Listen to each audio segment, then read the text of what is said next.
మనం చెప్పుకునేది ఇక్కడే చాలా జాగ్రత్తగా ఉంది. ఇప్పుడు నీళ్ళు ఒలిగిపోయినాయి. ఇక్కడ నేను స్పాంజ్ పెడితే ఏమవుతాయి? నీళ్ళు ఒలిగిపోయిన స్పాంజ్ పెడితే ఏమవుతుంది? పీల్చుకుంటుంది. ఆ పీల్చుకోవడాన్ని ఇంగ్లీష్లో అబ్జార్ప్షన్ అంటాం. ఏమంటాము? పీల్చుకోవడాన్ని ఇంగ్లీష్లో ఏమంటాము? అర్థమైంది కదా మీకు? పీల్చుకోవడాన్ని ఇంగ్లీష్లో ఏమంటాము? అబ్జార్బ్స్. ఏంటి? అబ్జార్బ్. ఇక్కడ మనకి చూడండి పేరు అబ్జార్బిట్. ఇది కూడా పీల్చుకుంటుంది. ఏం పీల్చుకుంటుందో తెలుసా? విటమిన్లు పీల్చుకుంటుంది. ఏం పీల్చుకుంటుంది? అందుకని అబ్జార్బిట్ అన్నాం. అందుకని ఏమన్నాం మనం? అంటే ఇది ఏం పీల్చుకుంటుంది? విటమిన్లు పీల్చుకుంటుంది. ఏం పీల్చుకుంటుంది? ఓకే. దీంట్లో 4 రకాలు. ఎందుకు మనం ఇది వాడాలి అంటే కనుక నేను చెప్తాను. మీకు ఎప్పుడైనా జ్వరం కానీ వచ్చిందా? నడుము నొప్పి, కాళ్ళు నొప్పులు వచ్చినాయా? వచ్చినప్పుడు ట్యాబ్లెట్ తీసుకుంటారు కదా. ట్యాబ్లెట్ తీసుకుని ఎక్కడ పెట్టుకుంటారు? ఎక్కడ పెడతారు? నాలుక కింద. Very good. నాలుక మీద పెడతాం. నాలుక మీద పెట్టి నీటిలో ఏం చేస్తాం? వాటర్ తాగేస్తాం, మింగేస్తాం. అవునా? ఈ మింగిన ట్యాబ్లెట్ ఎక్కడికి వెళ్తుంది? ఎక్కడి నుంచి? ఆహార వాహిక ద్వారా పొట్టలోకి వెళ్ళింది. ఎక్కడికి వెళ్ళింది? ఈ పొట్టలోకి వెళ్ళింది. అరిగిపోతుంది. కరిగిపోయిన తర్వాత లివర్లోకి వెళ్తుంది. ఎక్కడికి వెళ్తుంది? ఈ లివర్లోకి వెళ్ళిన తర్వాత అది రక్తంలోకి గ్రహించబడి రక్తంలోకి అంటే బ్లడ్ స్ట్రీమ్ రక్తంలోకి పంపిస్తుంది. ఎక్కడికి పంపించింది? అంటే ట్యాబ్లెట్ తీసుకున్నాడు. ఎక్కడ స్టార్ట్ అయింది నీ ప్రయాణం? నాలుగు మీద స్టార్ట్ అయింది. ఎక్కడితో ఎండ్ అయింది? లివర్తో కాదు. ఎక్కడితో? బ్లడ్ స్ట్రీమ్లో అంటే రక్తంలోకి వెళ్ళింది. ఎక్కడికి వెళ్ళింది?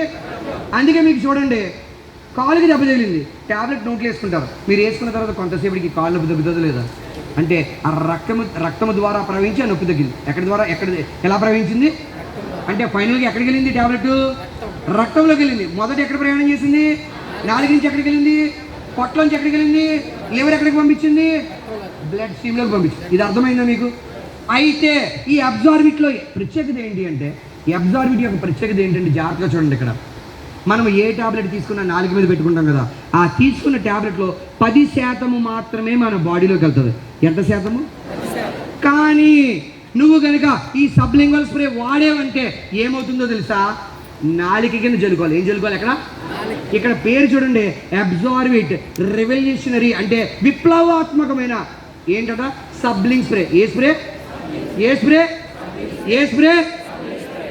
సబ్లింగ్ స్ప్రే. అంటే సబ్ అంటే క్రింద, సబ్ అంటే ఏంటి? లింగ్ అంటే నాలుగు, అంటే నాలుగు కింద కొట్టుకోవాలి. ఎక్కడ కొట్టుకోవాలి? స్ప్రే అనగానే చంకల్లో కొట్టుకోకూడదు. స్ప్రేలు అంటే ఎక్కడ కొట్టుకుంటారు మీరు సాధారణంగా? చంకల్లో కొట్టుకుంటారు. చంకల్లో కొట్టుకోకూడదు. ఇది ఎక్కడ కొట్టుకోవాలంటే నాలుగు కింద కొట్టుకోవాలి. ఎక్కడ కొట్టుకోవాలి? ఏమిటి ఆ అడ్వాంటేజ్ ఏంటంటే, నువ్వు ట్యాబ్లెట్ తీసుకుంటే అది కరిగి నీ బాడీలోకి వెళ్తే 10% మాత్రమే పనిచేస్తుంది. కానీ ఈ సబ్లింగ్వల్ స్ప్రే మీరు ఇంటికి వెళ్ళిన తర్వాత మీరు అందరూ అద్దాల ముందు నుంచొని అని చూసుకోండి, నాలుక కింద ఏముంటాయి? నల్లగా నరాలు ఉంటాయి కదా. ఈ నరాలు డైరెక్ట్గా బ్రెయిన్కి కనెక్ట్ అయి ఉంటాయి. దేనికి కనెక్ట్ అయి ఉంటాయి?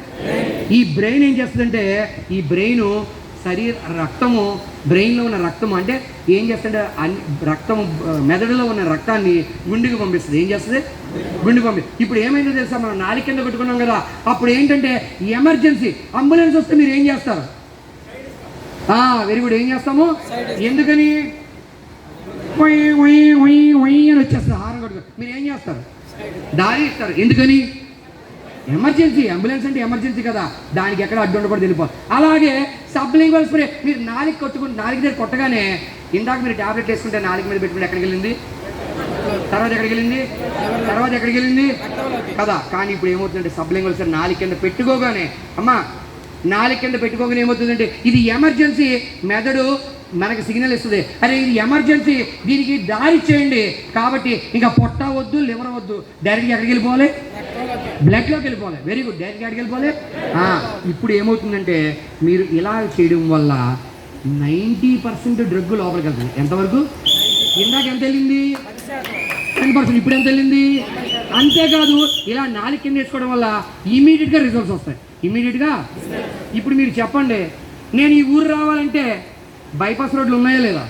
బైపాస్ రోడ్డు వల్ల ఉపయోగాలు ఏంటి? ఊర్లోంచి వెళ్ళకుండా ఊరి దాటుకుంటూ వెళ్ళిపోవచ్చు కదా. అలాగే మన సబ్లింగ్వల్ స్ప్రే కూడా బైపాస్ అంటే ఈ పొట్టలోంచి లివర్కి వెళ్ళకుండా డైరెక్ట్గా వెళ్ళిపోతుంది. మీకు ఒకటి చెప్తాను వినండి. తిరుపతి వెళ్ళారు ఎప్పుడైనా?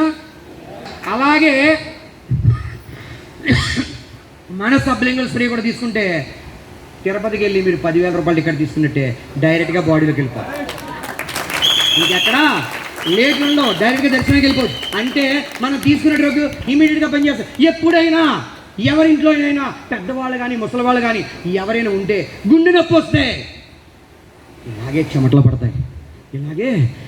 పడతాయి, ఊపిరి అందదు, ఊపిరి తీసుకోవడం కష్టంగా ఉంటుంది, చెయ్యి అంతా లాగేస్తూ ఉంటుంది, ఎస్పెషల్లీ ఎడం చెయ్యి లాగుతూ ఉంటుంది, ఈ కండరాలన్నీ నొప్పిగా ఉంటాయి, వెనక నుంచి తన్నుతూ ఉంటుంది. అప్పుడు మీరు అనుకుంటారు, నేను రాత్రి మసాలా కూర తిన్నాను, చికెన్ తిన్నాను, మటన్ తిన్నాను, అందుకనే నాకు గ్యాస్ వచ్చింది అనుకుంటారు. కానీ గ్యాస్ కాదు, మీకు ఊపిరి ఆడట్లేదు, పడుకోవడానికి కష్టంగా ఉంది, మీ చెయ్యి లాగుతుందంటే మీకు గుండె నొప్పి వస్తుందని అర్థం. ఏంటి? ఈ గుండె నొప్పి కూడా ఎప్పుడు వస్తుందో తెలుసా? మధ్యాహ్నం ఇప్పుడు రాదు, ఉదయం తెల్లవారుజాన 1 గంట తర్వాత ఆయన కలపండి. ఓకేనా? Good morning. సో పొద్దున్నప్పుడు 8 గంటల, ఉదయం 1 గంట తర్వాత 8 లోపల, అంటే తెల్లవారి 8 లోపల మీకు గుండె నొప్పి వస్తే అలాంటి టైంలో అశ్రద్ధ చేయొద్దు, ఇమీడియట్గా ఎక్కడికి వెళ్ళాలి? ఒక్కోసారి మీరు హాస్పిటల్కి వెళ్ళిన తర్వాత డాక్టర్ చెప్తాడు, అమ్మా నీకు ఎప్పుడైనా గుండె నొప్పి వస్తే నేను టాబ్లెట్ ఇస్తాను, అది నాలుగు కింద పెట్టుకో. ఎక్కడ పెట్టుకోవాలి? నాలుగు కింద పెట్టుకొని నువ్వు హాస్పిటల్కి వచ్చా అంటారు. అంటే ఏమిటంటే నాలుగు కింద టాబ్లెట్ పెట్టుకుంటే నీ గుండె నొప్పి వచ్చేటువంటి కారణాలైన నరాలు ఉంటాయి కదా, ఆ నరాలని కొద్దిగా శాంతింపచేసి నీకు గుండె నొప్పి రాకుండా ఆఫ్ చేసి 1 గంటన్నర వ్యవధి ఉంటుంది. ఆ టైంలో నువ్వు ఎక్కడికి వెళ్ళొచ్చు? హాస్పిటల్కి వెళ్తే వెంటనే ట్రీట్మెంట్ ఇస్తాడు. అందుకని నాలుగు కింద పెట్టుకోవాలి. చాలామంది మీకు తెలుసు, గుండె నొప్పి వచ్చిన తర్వాత మనము కారులోనో వ్యాన్లోనో తీసుకెళ్తూ ఉంటాం, తీసుకెళ్తే మధ్యదారులు ఏమవుతాడు? అందుకని చాలామంది ఉంటారు, గుండె నొప్పి వచ్చింది సార్ తీసుకెళ్తున్నాం దారి మధ్యలోనే అంటారా లేదా? ఎందుకు చనిపోతున్నాడంటే గుండె నొప్పి వచ్చాడు, మన నాలుగు కింద వెంటనే దానికి ట్రీట్మెంట్ ఇవ్వాలి. అలా ఇవ్వడానికి మన మందులు చాలా బాగా ఉపయోగపడతాయి. లైఫ్ని రక్షించే మందులు ఇవి, లైఫ్ని రక్షించే సప్లిమెంట్స్. దీంట్లో మొదటి చెప్పుకుందామా? Okay, next slide. చాలామంది ఒక్కసారి అందరూ గుడ్ మార్నింగ్ చెప్పండి గట్టిగా. Good morning. నేను ఇప్పుడు చెప్పింది జాగ్రత్తగా ఉన్నాను, ఎందుకంటే చాలా ఇంపార్టెంట్. ఏమిటంటే ఫస్ట్ది అన్నిటి పేర్లు ఒకటే, అబ్జార్బిట్ సబ్లింగ్వల్ స్ప్రే. అబ్జార్బిట్ ఏంటి? అబ్జార్బిట్ పూర్తిగా చెప్పండి. అబ్జార్బిట్ సబ్లింగ్వల్ స్ప్రే, ఇది ఒకటే పదం కానీ దీంట్లో మధ్యలో యాడ్ అవుతాయి. ఫస్ట్ది అబ్జార్బిట్ మల్టీవైటమిన్స్. అబ్జార్బిట్. ఇప్పుడు చెప్పండి, నాకు జ్వరం లేదా మీకే జ్వరం, మీ ఇంట్లో వాళ్ళకి జ్వరం, 5 రోజులు బట్టి జ్వరం, ఏమి తింటారు? జావన్నం, పెరిగన్నం, ఇడ్లీ, చారన్నం, లేదంటే రస్కులు, అంతేనా? చికెన్ బిర్యానీ తింటారా? గుత్తి వంకాయ తింటారా? ఏమి తింటారు కదా. ఇంకోటి చెప్పనా, జ్వరంగా ఉంటే అసలు మనకి నాటికి ఏం తినాలనిపిస్తుంది? ఏమనిపిస్తుందో? ఏమి మరి నువ్వు 5 రోజులు బట్టి ఏమీ తినకపోతే నీకు బలం ఉంటుందా, నీరసం ఉంటుందా? నువ్వు హుషారుగా ఉంటావా, నీరసంగా ఉంటావా? మరి ఆ నీరసం పోవాలి అంటే నువ్వు ఏం వాడాలంటే మల్టీవైటమిన్ సబ్లింగ్వల్ స్ప్రే వాడాలి. ఏం వాడాలి? లాస్ట్లో ఏం వాడాలి? అమ్మా ఎర్ర చీర, గోడ దగ్గర అనుకున్న ఎర్ర చీర, లాస్ట్ వన్ రెడ్ శారీ కట్టుకున్నారు మీరు. రెడ్ శారీ ఎవరు కట్టుకున్నారు? చివరి గోడ